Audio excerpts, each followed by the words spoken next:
আসসালামু আলাইকুম। মানসিক সুস্থতা সাফল্যের মৌলিক ভিত্তি।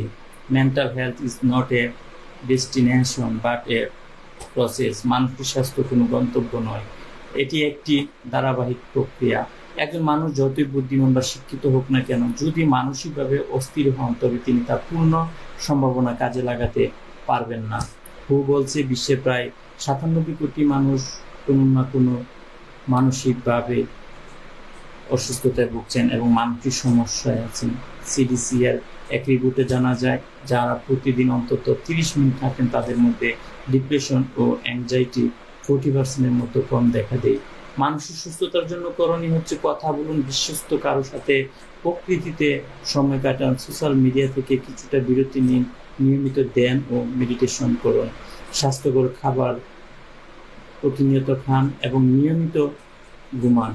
প্রতিদিন যতটুকু ঘুমানো প্রয়োজন আপনি ততটুকু ঘুমান। তাই মনের যত্নে জীবন হাসে, চিন্তা হালকা, ক্লান্তি আসে। স্বাস্থ্য শুধু শরীর নয়, মনের সুখে শান্তি বিশ্বজয়। শান্ত থাকলে মন যদি আসে, সফলতা নিজেই কাছে আসে।